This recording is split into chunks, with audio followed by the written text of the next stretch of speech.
नमस्कार मित्रांनो, महाराष्ट्र हवामान या यूट्यूब चॅनलमध्ये आपले सर्वांचे पुन्हा एकदा स्वागत. आजही राज्यात वादळी पावसाचा जोर कायम राहणार आहे. उद्या काही जिल्ह्यांमध्ये वादळी पाऊस वाढण्याची शक्यता आहे. छोटीशी अपडेट आहे मित्रांनो, आज आणि उद्या राज्यात कोणत्या जिल्ह्यांमध्ये कसे वातावरण राहील, कोणत्या जिल्ह्यांना जोरदार पावसाचा अलर्ट आहे.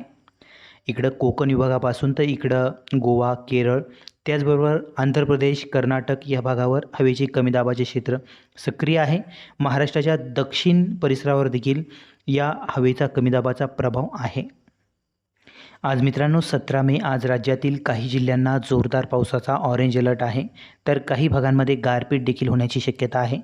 त्याचबरोबर उद्या काही जिल्ह्यांमध्ये पाऊस वाढण्याची शक्यता आहे. पुढे आपण बघणारच आहोत.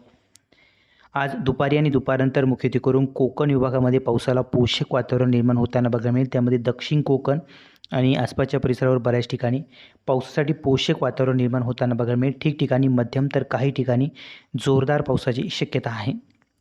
दक्षिण कोकणालगतचा सातारा, कराड, कोल्हापूर हा परिसर आहे. या परिसराचा पश्चिम पट्टा, या पट्ट्यामध्ये देखील बऱ्याच ठिकाणी मध्यम ते जोरदार स्वरूपाचा वादळी पाऊस विजांच्या कडकडाटासह ढगांच्या गडगडाटासह पडण्याची शक्यता आहे. उत्तर कोकणामध्ये पावसाचा जोर आज कमी राहील. राज्याच्या दक्षिण पट्ट्यामध्ये दुपारी आणि दुपारनंतर बऱ्याच भागामध्ये पावसासाठी पोषक वातावरण निर्माण होताना बघायला मिळेल. ढगाळ वातावरण निर्माण होताना बघायला मिळेल. संध्याकाळपर्यंत या परिसरामध्ये देखील बऱ्याच ठिकाणी हलका मध्यम स्वरूपाचा वादळी पाऊस होण्याची शक्यता आहे. वातावरणात बदल होताना आपल्याला बघायला मिळेल.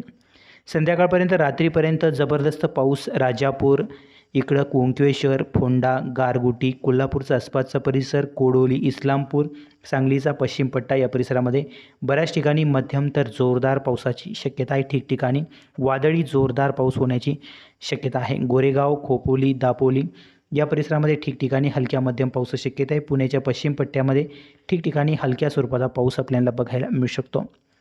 या व्यतिरिक्त मित्रांनो आज 17 मे नाशिकच्या आसपासच्या परिसरामध्ये पावसाचा जोर कमी राहील. उत्तर महाराष्ट्रामध्ये देखील बहुतांश भागामध्ये शक्यता नाहीच्या बरोबर नगर जिल्ह्यामध्ये दुपारनंतर काहीसं विखुरलेल्या स्वरूपात ढगाळ वातावरण बघायला मिळू शकते. तुरळक ठिकाणी हलका पावसाची शक्यता. दुपारनंतर संध्याकाळपर्यंत रात्रीपर्यंत दक्षिण भागामध्ये जसं की मराठवाड्यातील दक्षिण परिसर, नांदेड, लातूर आणि धाराशिव जिल्ह्याचा दक्षिण पट्टा या परिसरामध्ये तुरळक ठिकाणी पाऊस बघायला मिळेल. ठिकठिकाणी विखुरलेल्या स्वरूपात पावसाचे वातावरण आहे. सोलापूर जिल्ह्यामध्ये देखील विखुरलेल्या स्वरूपात पावसाचे वातावरण आहे. तुरळक ठिकाणी पावसाची शक्यता. नागपूर विभागामध्ये चंद्रपूर आणि गडचिरोलीमध्ये पावसाचा जोर राहील. हलक्या मध्यम पावसाची शक्यता. या व्यतिरिक्त कापसी, कंकेर वगैरे या परिसरात देखील हलका ते मध्यम काही ठिकाणी जोरदार पाऊस बघायला मिळू शकतो. गोंदिया, भंडाऱ्याच्या काही परिसरामध्ये हलक्या ते मध्यम पावसाची शक्यता आहे. तुरळक ठिकाणी हा पाऊस बघायला मिळेल. अमरावती विभागामध्ये अमरावती, अकोला, बुलढाणा, वाशिम, यवतमाळ या परिसरामध्ये दुपारनंतर काहीसं विखुरलेल्या स्वरूपात ढगाळ वातावरण ठिकठिकाणी बघायला मिळेल. सर्वत्र ढगाळ वातावरणाची शक्यता नाही. पाऊस देखील तुरळक परिसरामध्ये बघायला मिळू शकतो.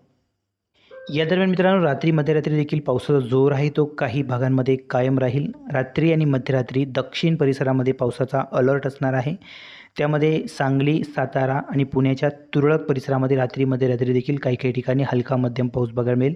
दक्षिण कोकणामध्ये गोव्यालगतच्या भागामध्ये ठिकठिकाणी हलक्या मध्यम पावसाची शक्यता. 17 आणि 18 तारखेची जी रात्र आहे या भागांमध्ये पावसाचा जोर राहील. लातूर, नांदेड, धाराशिवमध्ये देखील विखुरलेल्या स्वरूपात वातावरण राहील. ठिकठिकाणी हलक्या मध्यम पावसाची शक्यता. त्याचबरोबर नागपूर विभागातील चंद्रपूर, गडचिरोली आणि गोंदिया, भंडाऱ्याच्या तुरळक परिसरामध्ये पावसाचा जोर राहण्याची शक्यता. 18 तारखेला सकाळपासून राज्यात बहुतांश भागामध्ये मोकळं, कोरडं आणि फ्रेश वातावरण बघायला मिळेल. परंतु दुपारनंतर पुन्हा वातावरणात बदल होण्याची शक्यता आहे. दक्षिण कोकणामध्ये सकाळपासूनच ढगाळ वातावरणाची शक्यता आहे. दुपारनंतर आणखी ढगाळ वातावरण होण्याची शक्यता आहे. त्यामुळे दुपारनंतर दक्षिण कोकणामध्ये पावसाला पोषक वातावरण सर्वात आधी होईल. इतरत्र राज्यात 18 तारखेला पावसाचा जोर आहे तो कमी होण्याची शक्यता आहे. दक्षिण पट्ट्यामध्ये ढगाळ वातावरण राहील. तुरळक ठिकाणीच पावसाची शक्यता आहे. या व्यतिरिक्त कोकण विभागामध्ये नाशिकच्या पश्चिम पट्ट्यापासून तर इकडे पुणे विभागाचा पश्चिम भाग, तसेच सांगली, सातारा, कोल्हापूरचा पश्चिम परिसर या पट्ट्यामध्ये 18 तारखेला देखील पावसाचा जोर आहे तो कायम राहण्याची शक्यता आहे. तसेच दक्षिण परिसरामध्ये तुरळक ठिकाणी पाऊस राहील. या व्यतिरिक्त इतरत्र उत्तर महाराष्ट्र, नंदुरबार, धुळे, जळगाव, नाशिक, नगरमध्ये पावसाची शक्यता बहुतांश ठिकाणी नाहीच्या बरोबर असणार आहे. मराठवाड्यात देखील वातावरण मोकळं, कोरडं राहील, उष्ण राहील. अमरावती विभागात देखील पावसाची शक्यता कमी होईल. तुरळक ठिकाणीच हलका पाऊस बघायला मिळू शकतो. नागपूर विभागात देखील या दरम्यान पावसाचा जोर बहुतांश भागामध्ये 18 तारखेला कमी होण्याची शक्यता आहे. कारण की जो काही कमी दाब आहे हा कमी दाब दक्षिण भागाकडे सरकणार आहे. त्यामुळे राज्याच्या दक्षिणेकडील महाराष्ट्राच्या दक्षिणेकडील राज्यामध्ये बऱ्याच ठिकाणी पावसाचा जोर आहे तो वाढण्याची शक्यता आहे. या दरम्यान सोलापूर आणि सांगलीच्या काही परिसरामध्ये रात्री मध्यरात्री आपल्याला पाऊस बघायला मिळू शकतो. दक्षिणेकडे जे काही राज्य आहे कर्नाटक, केरळ, गोवा, त्याचबरोबर इकडं आंध्र प्रदेश, तामिळनाडू या परिसरामध्ये बऱ्याच ठिकाणी जोरदार स्वरूपाचा पाऊस आपल्याला या दरम्यान बघायला मिळण्याची शक्यता आहे. ही होती मित्रांनो 17 आणि 18 तारखेची महत्त्वाची अपडेट. व्हिडिओ आवडला तर लाईक नक्की करा, शेअर करा, चॅनलवर नवीन असाल तर सबस्क्राईब करा. धन्यवाद.